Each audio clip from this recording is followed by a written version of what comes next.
Great, perfect. So thanks everybody for joining today. We've got a really exciting kind of roundup here. We're going to do DNAseq first, and presenting DNAseq will be Sean Prince, is a senior field application scientist. We also will be presenting RNAseq, and that will be done by Araceli Cuellar, who's another application scientist. But we also have several different regions on the phone. So Paul Daniel here, I am responsible for the South region, but we also have Marissa Chen, who's responsible for the Northeast region, and Ted King, who's responsible for the Mid-Atlantic region. On top of that, we have Nicole McKiernan, who is our account development manager for all three groups there. And we also have Andrew Olson from the marketing team. So what we're going to be talking about today is DNAseq and RNAseq using a CLC Genomics Workbench. We're doing a demonstration today, but we will be distributing trial keys to anybody that wants to kind of, after following along, do the actual trainings or kind of replicate stuff on their own. We do encourage everybody to use the Q&A for any questions that you have, because we're on a tight time schedule. At the end of the training, I will be giving a brief discussion about our licensing options for CLC, as well as our special teaching server kind of promotion for people that want to teach classes for bioinformatics for CLC. Without any further ado, though, I'd like to turn this over to Sean. Thanks so much. Thank you. And Paul, can you hear me fine? I can hear you. All right, perfect, Nicole. And can you see my screen all the way upper left being QIAGEN and bottom right sort of beyond my name? We can see your screen. Awesome. And then the one last thing I wanted to comment on was that we are recording today. Paul hadn't had forgotten to mention that, and I just wanted to make everyone aware that we are recording today's session, so that way we can save this for posterity purposes and/or marketing purposes. All right. Sean, was that what you wanted? One more question for you. We are going to run a poll. So this session is for various users, like customers who have a license and customers who do not. So I'm going to launch a poll right now. If you can just let us know if you have a license to CLC through your organization, that would be great. And I'm going to turn over to you, Sean. Thanks. Thank you, Nicole. Oh, that's because I'm the host. I guess I'm like, ooh, I get to end the poll. I don't want to end it yet. All right, I'll give that a few moments as that's going. Let me at least introduce, give everyone just a quick intro to to the agenda today. We want to do a brief introduction to the Genomics Workbench, really just kind of give you an overview of functionalities and tools and sort of key components. For the DNA resequencing component, I thought it might be interesting to look at some COVID-2 sequencing data. So accessing public resources for reads and references, building a basic simple workflow. In fact, we may have to utilize one I have already built just to save time, but we'll talk about how we can build and run the resequencing pipeline. And then, especially with the SARS-CoV-2 data, there's a lot of people that want to effectively extract consensus sequences, create alignments, and do phylogenetic overview of that data to find out, basically following and tracking strain information. Additionally, we'll jump into RNA-seq, and my colleague Araceli will take over from that portion on and look into how you can analyze 12 mRNA profiles to get a good sense of what's going on across two different time points. And then with Q&A, and then of course, as Paul mentioned, licensing information. So from an introduction point of view, I'm just going to use some slides to do this. Obviously, we're talking about two small components of what we can do within the Genomics Workbench, namely just DNA sequencing and RNA-seq, but I just wanted to sort of show the expanded version of the toolbox so everyone can get a good sense of the additional functionalities and capabilities that are incorporated into the Genomics Workbench, from what we refer to as our core tools, resequencing analysis, RNA-seq, de novo assembly, epigenomics, and then we do have a variety of different plugins that are available from, microbial genomics modules, tools for integration with Ingenuity pathway analysis, and many others. So it's good just to understand that there's a lot of functionality here. The other component, as it was in the sort of the flyer, all of this is done through a wizard-driven functionality. So it's easy to use, which is important for a lot of the scientists who find maybe command line a bit challenging or intimidating. And then from that point of view of that graphical wizard-driven interface, we have the ability to build pipelines and workflows, so that way we can do multiple step types of analysis very easily and reproducibly across the organization. And of course, whenever doing informatics, it's always important to have nice visualizations. I don't know, most of us sort of are picture learning, and it's good to be able to have these types of visualizations for publication purposes or posters. So that was sort of my brief introduction to the Workbench, really just kind of giving you a good sense of the overall breadth of the functionality. And really we're going to jump into sort of the DNA resequencing component and get into our actual meat and potatoes. So if we're actually looking at what we want to do here, we want to download a data set. So I do have some data that was that's internal but not available to be consumed by the public. So I did have to find some publicly available data. So I downloaded something at SRA. So we need to be able to do that. We need to be able to get a reference sequence if we're doing resequencing types of work. And additionally to that, this is going to be something that's going to be reproducing. I want it to be reproducible. And more than likely, I will have a volume of samples that come in today, and then maybe some that come in a week from now, or depending on how I receive samples. And then, from that resequencing pipeline, there's a variety of things that people are going to want to do downstream. Maybe it's looking at the mutations. Maybe it's creating things like SNP trees. But in this case, what I've seen a lot of customers want to be able to do with this data is effectively extract a consensus sequence and then create a phylogenetic tree, so that way they can, look at how these strains are similar to each other. Right. So again, we want to build a graphical workflow that goes through many different steps, so we can simply pipe our data into the first step and really collect our outputs at the very end. And of course, being able to configure this workflow and build it graphically is going to make our lives much easier as well. The output from that workflow, as I mentioned before, it could be a read mapping with a list of mutations, right? So of course, with DNA-seq, I'm bringing it to the alignment stage, just because that's really what I'm seeing a lot of customers, looking at with this COVID data. But of course, if we're talking about DNA sequencing, this could be a whole exome, this could be whole genome, it could be, targeted resequencing, where your goal may be actually to find a list of mutations that are associated with, given features within the genome. So I want everyone just to be aware that this is an intermediate file. We'll be able to hopefully take a look at these types of objects as well, as it's sort of one of the outputs from the workflow.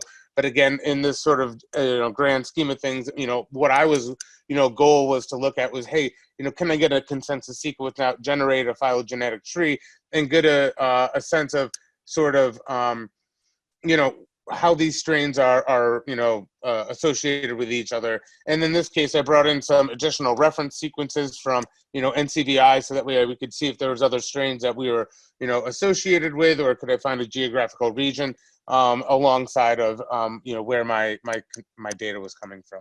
So that's sort of the grand scheme of things. And now I want to sort of get you, how do we do that, right? So as I said, the first thing I want to do is actually download data from SRA. I need to get data into the Workbench, so let's talk about that first and foremost, rather than importing a FASTQ file that I have in on my desktop. And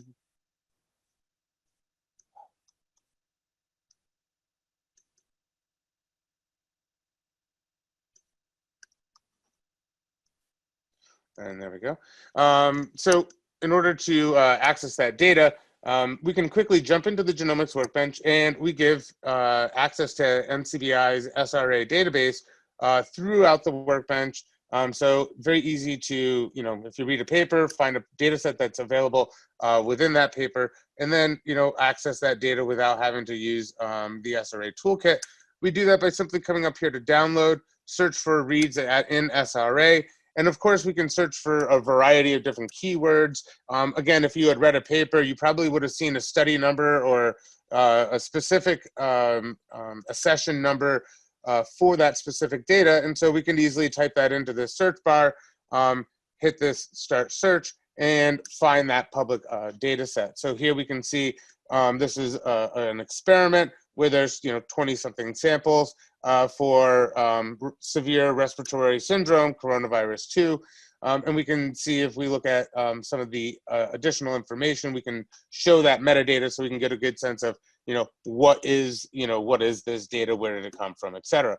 So again, I needed to download some data. So in this case, what I did, I just selected a few of these samples, right, and clicked on this download reads and metadata. Easy way to download and access that data set. And we can see here that, when I have done that, it downloads those objects into my navigation area, and of course downloads the metadata associated with the fields that with the data that I told it to download. Right, so that was how I downloaded the data and got it into the Workbench, right? Real easy, real quick. Clicked on download, that was the first step. Second step was just search for reads at SRA, and then either put in a search term or put in a specific study number. And now we want to talk about downloading the references, right? Again, very simple. We clicked up here on download, and then download sequences at NCBI. And in this point in time, we can just specify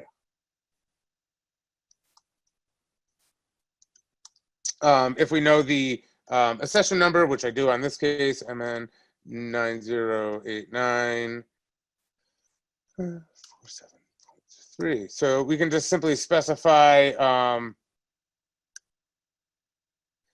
the accession number. I think it's 147. Sorry.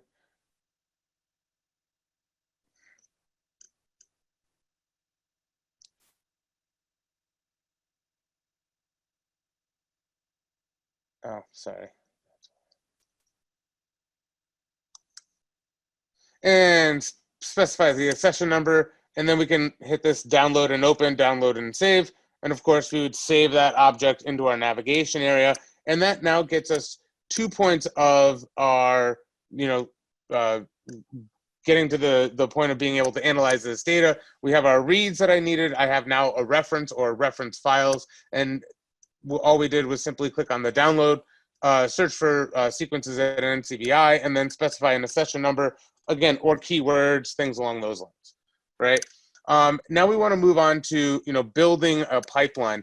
This pipeline is a multiple step process that's going to take my data in and bring it through the sort of the steps I want to in order to analyze this data set. This being a DNA resequencing pipeline, I'm going to open this workflow up real quick just to give you a sense of what we're trying to build first. So in this case, what we're doing is we're starting on with our workflow input, right? Those are the reads that we had downloaded from NCBI. We downloaded multiple sequences. So if you understand that, would mean that we would really want to run these samples through this workflow in sort of an iterated process, right? I'd want to run the first one and then the second one. So we can see that we bring in this iterative step. So that way it's going to basically just take all those samples, run it through this specific pipeline, and then all of these dark blue boxes are sort of output. So what I've told the software to do is take these 10 samples in, we'll say, trim the reads, right? And in this case, what I'm doing for the trimming is simply just a quality trim, just to remove poor quality bases from either end of the read. If there was adapters or things like that, we could also remove those as well. Once we've trimmed the reads, I'm taking that into mapping the reads to a reference. And in this case, I'm already predefining the reference genome to the reference that we had already downloaded. And we can see here that when we double click on that map reads to a reference, it's bringing us as though we were running that tool and stepping us through the wizard so we can actually define the reference, which of course is already predefined. And we can get into any of the parameters that are available for mapping our reads to a reference with regards to different, stringency settings and things along those lines. So again, we've trimmed our reads, we're mapping them to a reference.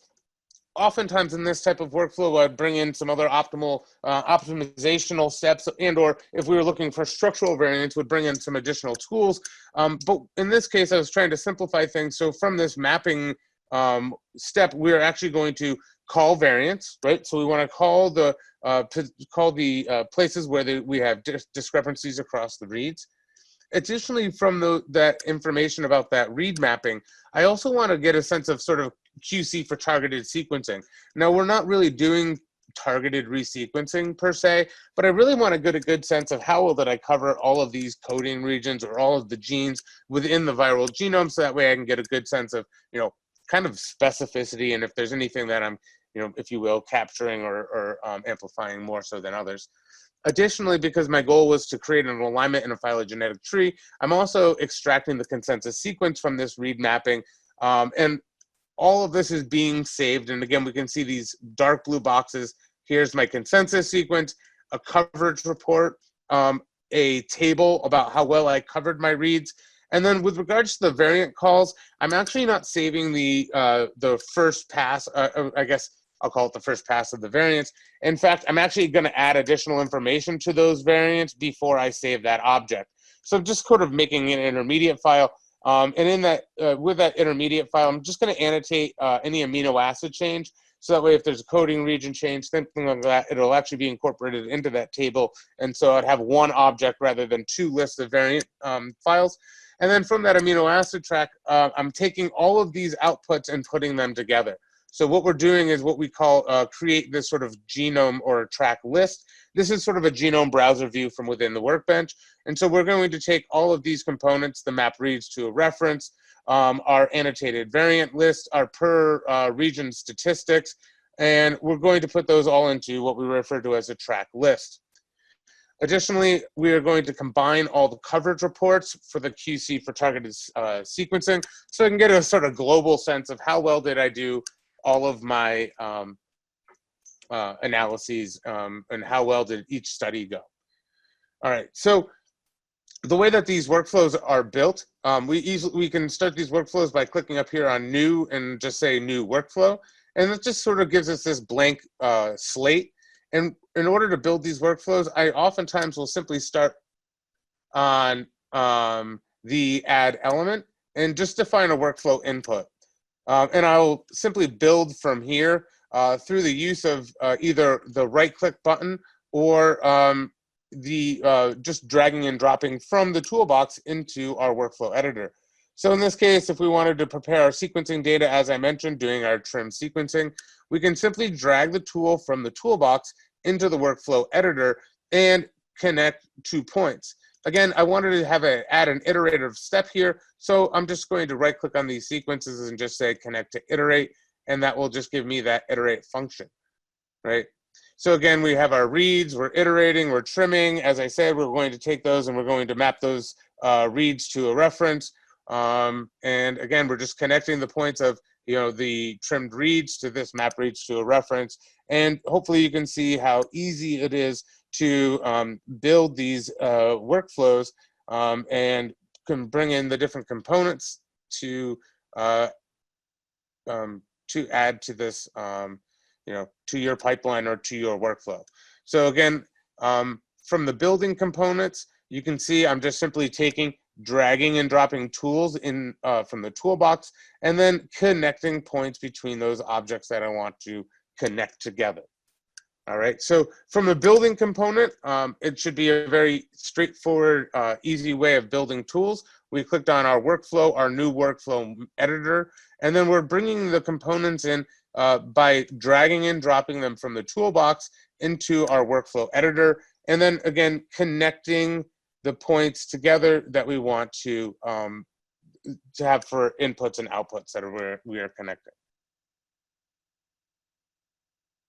So again, I've already built all of the additional, all of this components for that workflow. Again, trimming, mapping our reads to a reference. We saw the parameters here. We have our variant calling algorithm as well, which I hadn't really, talked about too much. But in this case, we're actually calling variants into regions with at least a coverage of 10 and a minimum count of 2.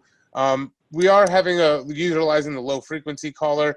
So I did run it by default setting down to 1%.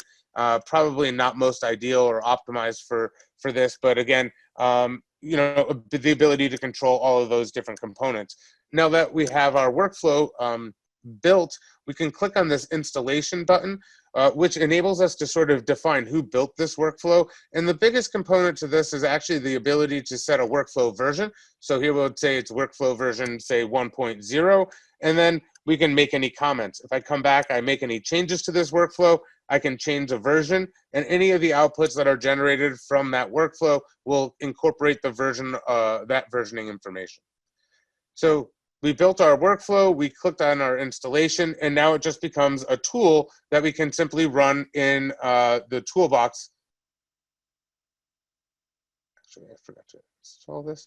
That we can just simply run from the toolbox. So once we've clicked that installation, it is now a tool that we can utilize and run our SARS basic workflow. Again, our input here is going to be the reads that we had downloaded from SRA. Right? And this is going to walk us through the workflow where we can define any undefined or any parameter that we left unlocked. So we can allow for the configuration of the workflow during execution, or we can lock everything down and make it sort of a big green button. So once we've defined our parameters that were left unlocked in the workflow, we would simply tell the application to save those results, and then of course tell it where we would want to save them and finish, and the process would go run that analysis in an iterative step. As I mentioned, the output from here is sort of a genome browser, which I think is going to be maybe the most common output if you were looking at sort of a read mapping workflow, where, let's just grab my workflow output here, which is going to be a read mapping alongside of a list of mutations that were called for that specific read mapping object. And in this case, we can see the locations that we have mutations. There were 13 positions that were called variant, that had a variant mutation, the majority of which in this case were homozygous mutations. And we can see here that the count was pretty high for all of those positions, at least mostly over 1,000x coverage. And we can see that the probability, the frequency was close to 100%, except for this one that we had at, we'll call it 15% frequency. Now, any of these mutations, if we want to visualize them, of course, we can click anywhere in this table, and that brings us directly to that position in that read mapping up above. So we can simply click on this table and visualize that read mapping, where we can see the pileup of reads, and that we have a mutation here. We have a C, and of course, the reference, I believe, at that position would have had a T. So again, easy ways of navigating and getting the information about the mutations that are called when doing this workflow for the SARS-CoV-2 panel data. So we had a list of mutations, and of course, if we were looking at, and the goal was to compare them, we could have run a comparison mutation.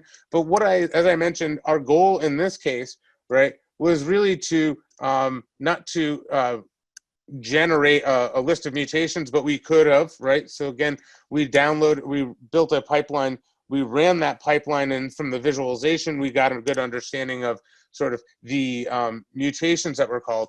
But as I said, I wanted to create an alignment for this specific data because it just sort of fit with what people would want to be doing.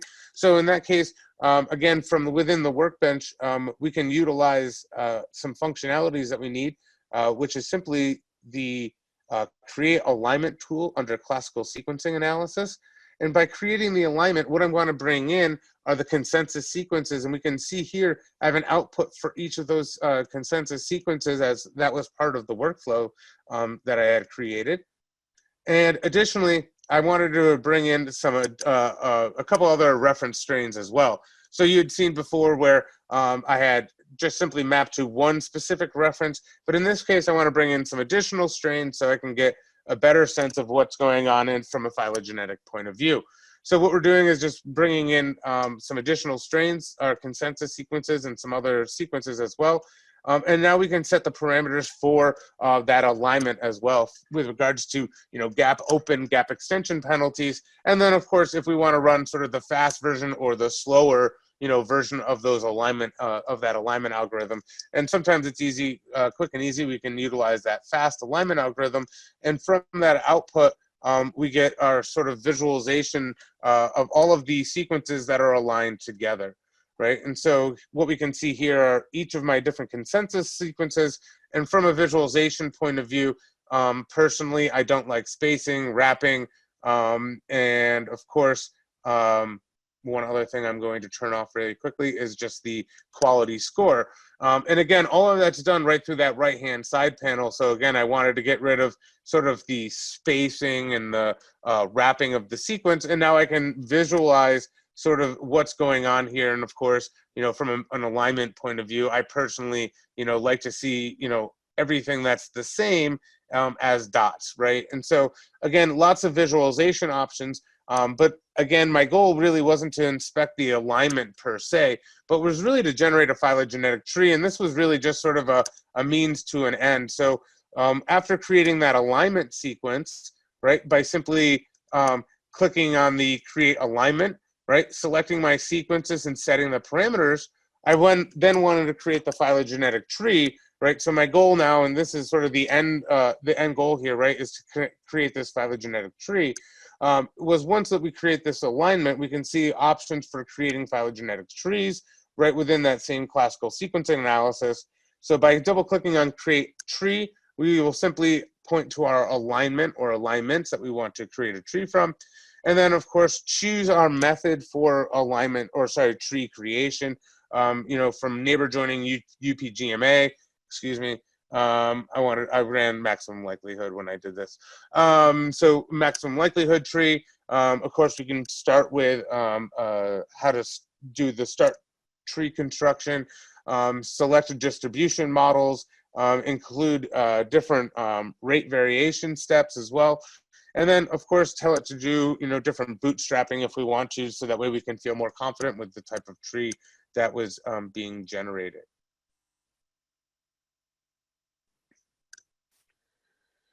So from that output, we can see here that we were able to, from that alignment, bring in that information and generate a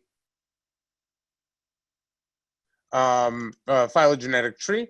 And because we had downloaded data from SRA, we had additional metadata that had been incorporated into our samples. And so we can utilize this right-hand side panel where we can click on this metadata.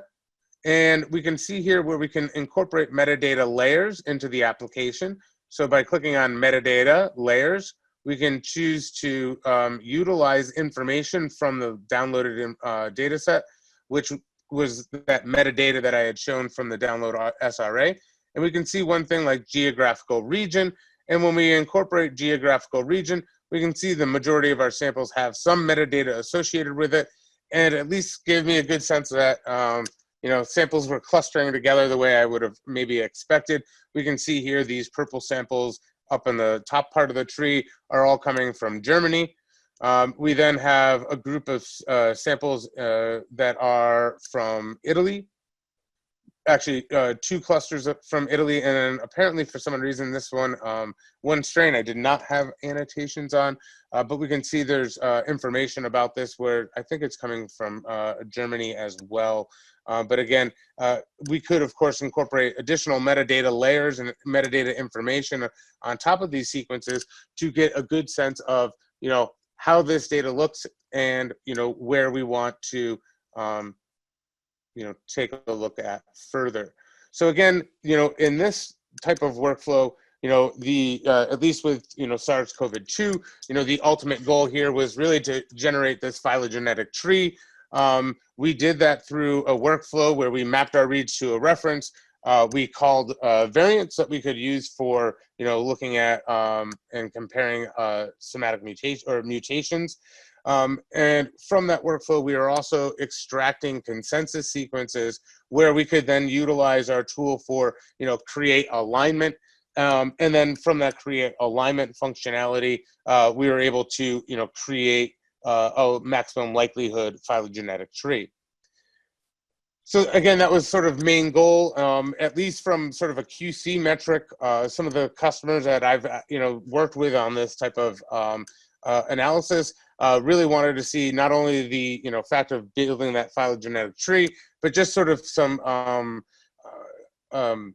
metrics of just how well did the analysis run.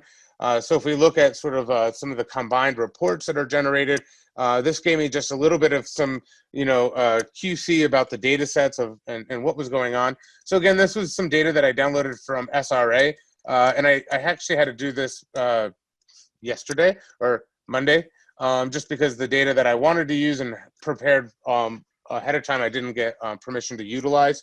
And so when I was coming through this the other day, looking at some of the QC for some of this information, it wasn't really the QC for the sequencing read data, but really more of this QC for targeted reads.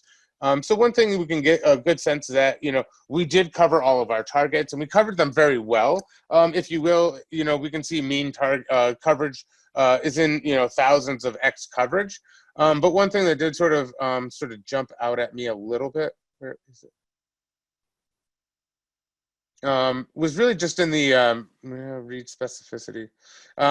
It was just sort of some of this mapping specificity information. And so just to kind of give you a point that the software does try to give you some flags when looking at sort of these, QC reports. If something seems a little fishy, if you will, we will flag them in these reports. And so we can see here that, this one sample, the number of paired reads was, lower, than the rest. And so the software did flag that type of information, within those QC reports, just to at least give you a good sense of, hey, do I need to take a look at, what's going on, in that specific data set, or, is that an outlier within that specific data?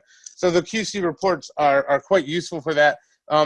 Alongside of the QC reports, in a more detailed sense, we can easily dive into each one of those target regions to see if there's, information about those regions that we need to, take a look at. Namely, is there regions that are maybe harder to cover, or regions that we didn't cover so well, if you will.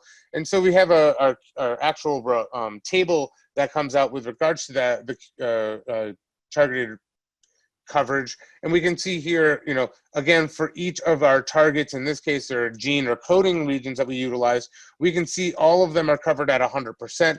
And then with regards to read count, each of those are very significantly high in coverage or read count. And that, could give you some good confidence if your goal would be, to look at mutations, or, for generating high confidence consensus sequences. So again, my goal in this type of case study with the SARS-CoV-2 data was really to generate a phylogenetic tree. We did that simply by clicking on that create tree and then selected the alignment file. And then, really before I kind of turn things over to Araceli, again, from this resequencing sort of pipeline, it was a very, straightforward analysis of some viral sequences, where our goal again was to generate a consensus sequence. We did have the ability and did look at some of the mutations, or the 13 mutations that were called, in that one sample that we had taken a look at. There are a variety of other tools that we could have taken a look at, namely jumping into RNA-seq, and this is I think a good time for me to pass the ball over to you, Araceli.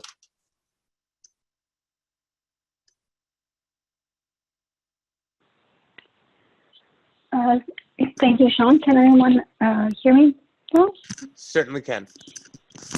Okay, so I'm going to go ahead and share my screen.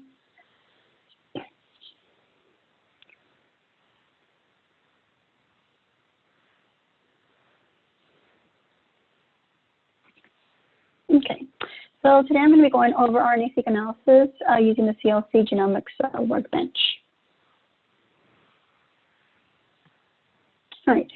So a typical bioinformatics pipeline for RNA-seq analysis looks like this. So you start by downloading your reference and your raw sequencing reads, just as Sean pointed out earlier. The reads are then trimmed and mapped against the reference. You then quantify your genes and transcripts in your data, followed by differential expression analysis for multiple samples. Once you've done that, you can really interpret your data for any biological significance. So CLC Genomics Workbench simplifies this pipeline by converting these tools into easy-to-use tools that guide you through the data input process through wizards, so you can easily generate different outputs.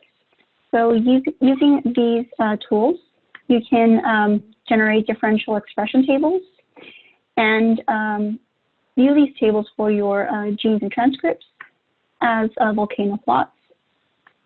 You can generate PCA plots to look for correlation within your data and analyze this plot as a interactive 3D figure. You can also generate Venn diagrams and heat maps as well. So in CLC Genomics Workbench, doing a RNA-seq analysis is as easy as downloading the reference, importing your reads, importing your metadata, and then going to the RNA-seq analysis toolbox to map your reads and quantify your genes using the mRNA-seq analysis tool, and then selecting different outputs for your data, such as PCA plots, Venn diagrams, and heat maps. So what makes CLC Genomics Workbench special is that it offers workflows that you can use, customize, and create.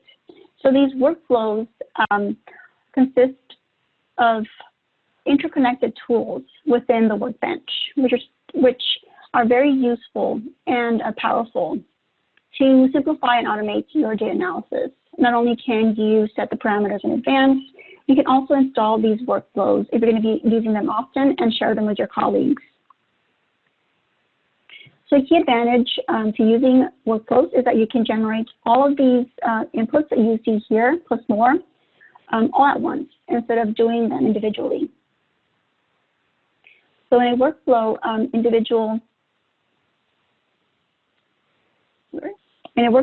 individual tools are combined to automate and simplify analysis of your data. So if you are a new user, you have a template that you can use to do different things.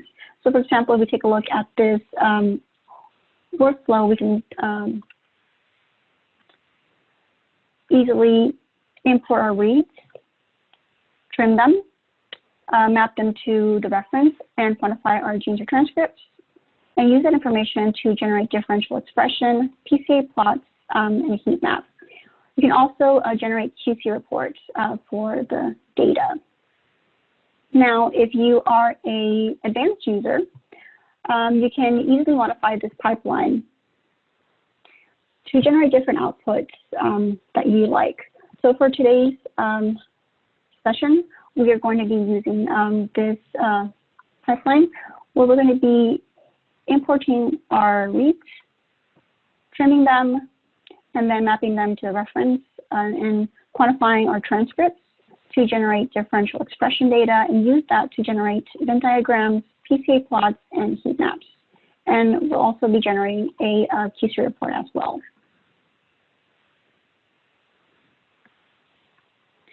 So for today, I'll be using RNA-seq data from 12 mRNA profiles of dengue virus 2 and mock infected cells at 24 hours and 36 hours post-infection. So the aim for today is to identify differentially expressed transcripts in chromosome 17 between the infected and human samples. So the data set that I'll be using, as well as the workflow, can be found in our tutorial for RNA-seq analysis.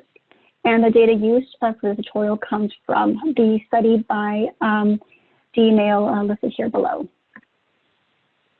So with this, I'm going to go ahead and go into the software.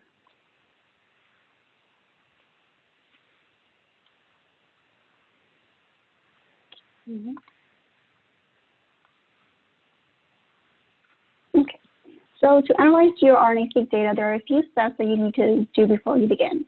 So first, what we need to do is download a reference. And so we can go ahead and go into the reference icon, and here you can see a list of references that you can choose from. Not only do we have animals, but we also have references for plants as well as for other organisms. In addition to these, there's also different QIAGEN reference sets that you can use as well. That include our common references for human as well as some of references for our popular products. So you can easily download the reference and its annotations by selecting it and then clicking on the download button listed here. So once you download the reference, it appears here on this file for CLC references. And so we can see that we have, for example, downloaded our human reference. And so once you download the reference, you don't have to download it again. The next step after you download your reference is to import your sequencing data. And so for that, you can go here to import, where you can import your sequencing data according to the sequencing platform that you use, such as Illumina, Nanopore, PacBio, Sanger, and Ion20, for example. So you can also just do a standard import if your sequencing platform isn't available here. So for example, if you select Illumina, a widget appears that guides you through the data import process. So here you have the option of either running this in your PC, or you can also use a cloud or a server as well. So we're going to go ahead and click on next. And in this window, it asks you where are your files located. So you can click on Add Files and then select our FastQ reads. There's also additional parameters at the bottom that you can select depending on your preferences. And then lastly, it asks you where to save your reads. So I have already done this. And so if I go to this file right here, I can see my uploaded imported reads. So once you import your reads, the next thing to do is to import your metadata. So again, by going to the import icon here and then selecting import metadata. This opens up this window where you can upload your metadata table, generating a preview of what your table looks like. And then the next thing to do is to let the software know what files you want to connect with your metadata by clicking on the folder icon. So here, I'd select the reads that I imported,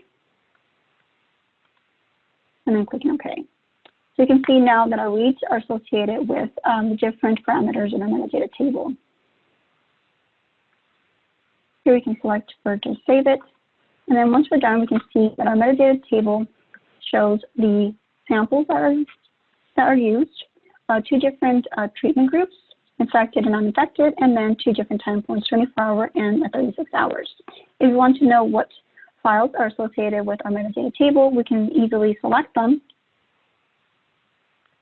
and then click on Find Association Data. Here you can see that our reads are connected to our metadata table. So once you have your metadata, you can start the analysis by either going to the RNAseq analysis toolbox and selecting the individual tools independently, or you can use a workflow to run multiple tools at once.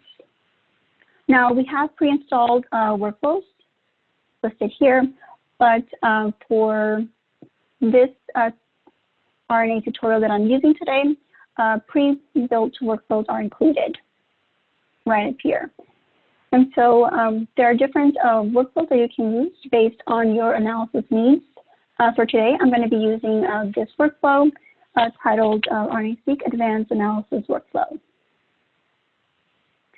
So by looking at the workflow, we can see that we will be importing our reads, trimming them, and then mapping them and quantifying transcripts, and using that transcript to generate differential expression, Venn diagrams, PCA plot, create a heat map, and then we're also going to be generating a QC report.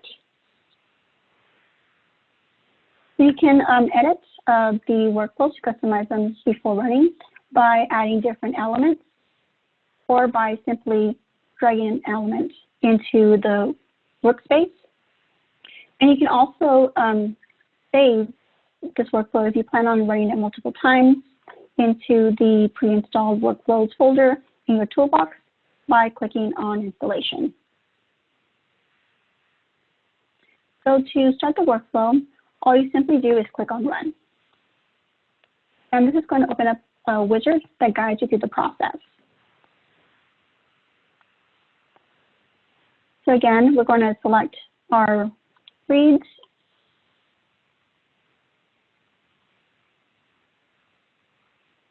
And then we're going to select our metadata.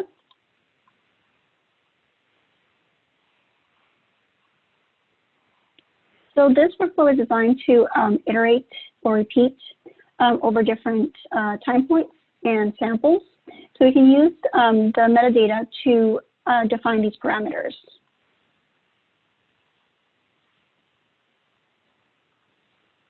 However, you can modify these parameters to be whatever you want based on your metadata. So for example, if you are working with samples from different centers and you want to compare the centers, you can iterate over centers from which the samples were isolated. So we're going to go ahead and click on next. And then here you can see an overview of how the data is grouped for the analysis. So it gives you the different time points that we're going to be working with today, as well as the different samples and the reads that belong to each sample within the group. The next window shows you the trim parameters. And again, you can change these parameters to customize your needs. Under the RNA-seq analysis window, it can ask you what reference you're going to be using. So typically, you would click on the folder icon, and you would go under your references. And in this case, you would select the human reference. However, for this data set, I'm using a custom reference focusing on chromosome 17. So I'm going to go to my reference folder here and then select the reference for chromosome 17. I then add my gene track. So again, I'm just going to be working with chromosome 17. And then I add my mRNA track.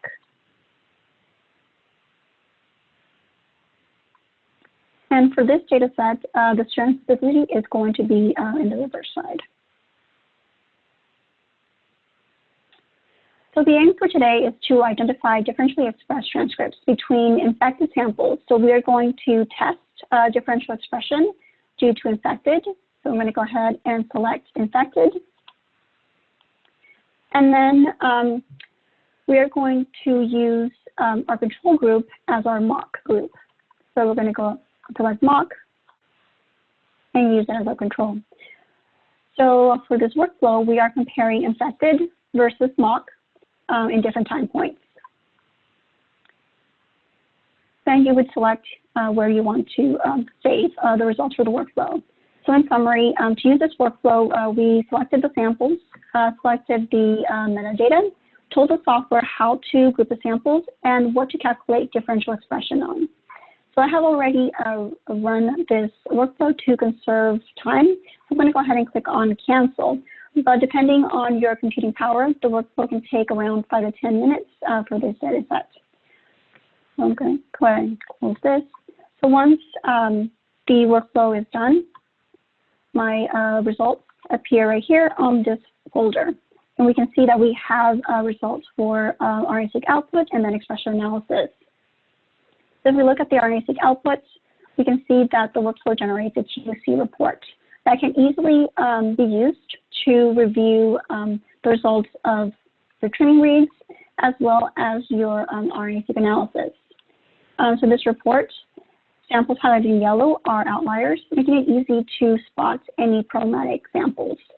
So in addition to the QC report, you also generate a log, which is found right here.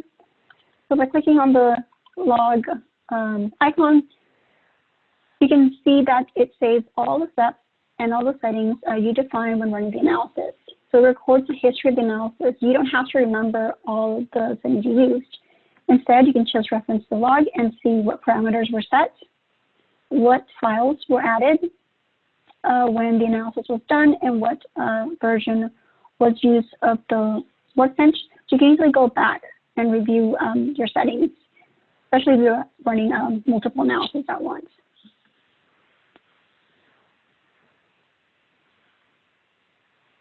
Right. So a key output that the workflow generates is expression data.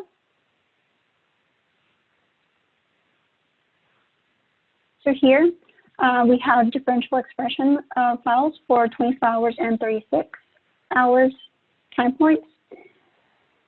And so this gives you a table of transcripts with different values, such as fold change and p-value. And you can easily customize this table using the options on the right-hand side. So you can remove and add different columns as you like. So by clicking on the icon for volcano plot right here, you can view the volcano plots. So you can use the tool bar down here to zoom in and out. And then you can use the options on the right-hand side to customize the plots. So for example, you can adjust the axis, change the plot colors, and even change the p-value type. So the plot not only is it customizable, but you can also interact with it.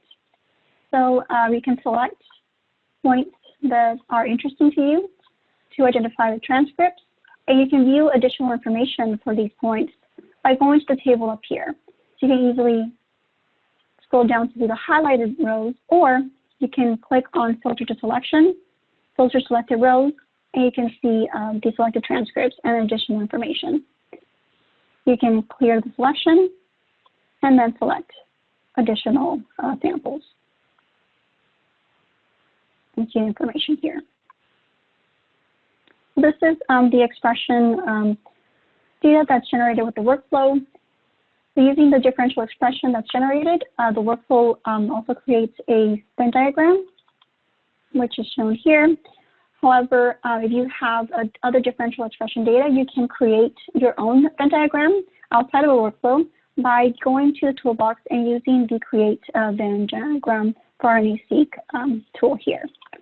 So all you simply do is just follow the wizard to select your expression data,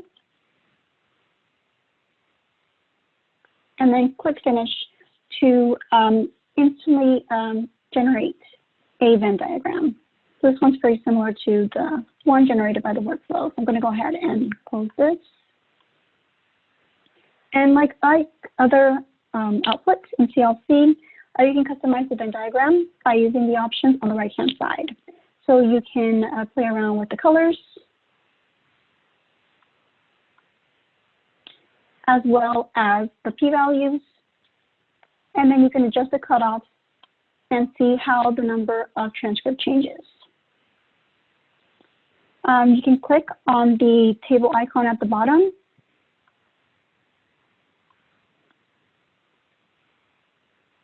to view the table that's associated with the Venn diagram.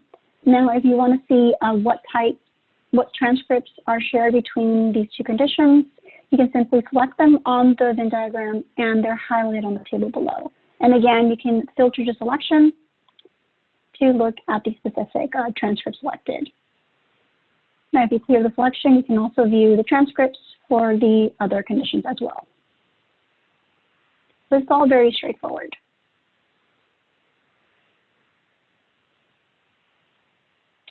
Another useful output that is generated by the workflow is the PCA plot, which can be generated outside of the workflow by going to the toolbox below and then selecting PCA for RNAseq. And then similar to the Venn diagram, you select your files and then instantly generate a PCA plot.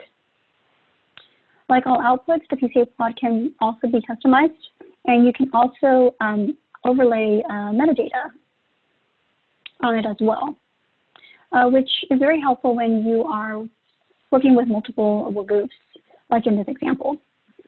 So you can adjust the colors.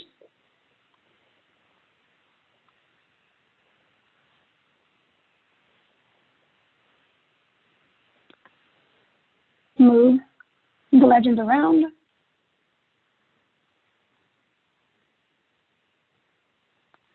As well as change the symbols. So we can do dots for the infected and then diamonds for the non-infected.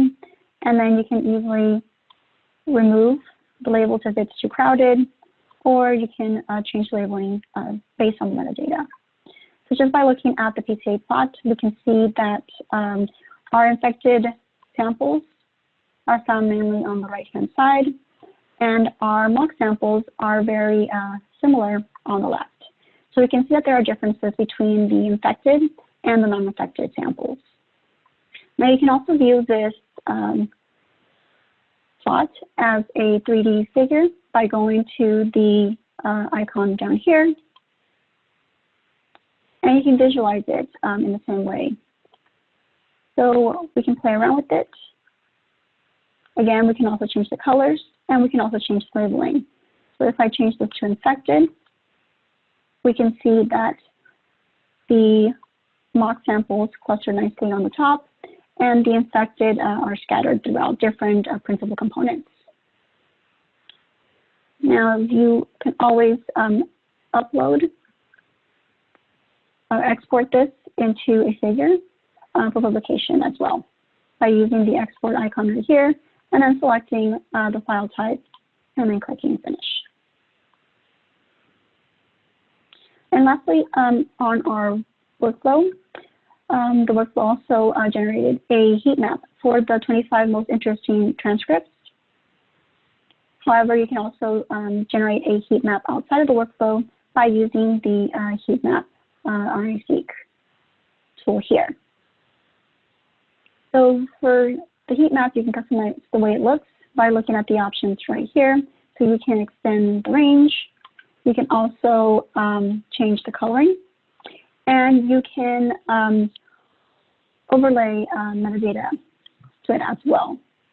So if you want to know what samples are infected, you can select infected here, and we can see that these samples cluster by infection type. You can adjust the thickness of the bar as well as move around the legends. And you could overlay additional metadata as well.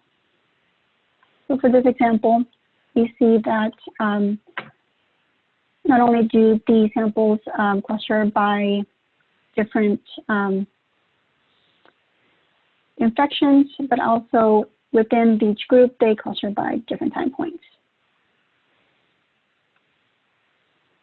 So if you want to create your own heat map, you can double click on the icon and then select your transcript expression files. Select your clustering parameters, and then here you can specify how you want your heat map to appear. So you can do it by a fixed number of transcripts, which was the design for the workflow, or you can use it by statistics using a differential expression file, either from the workflow or on your own, or you can filter by specific genes of interest by uploading a gene list here.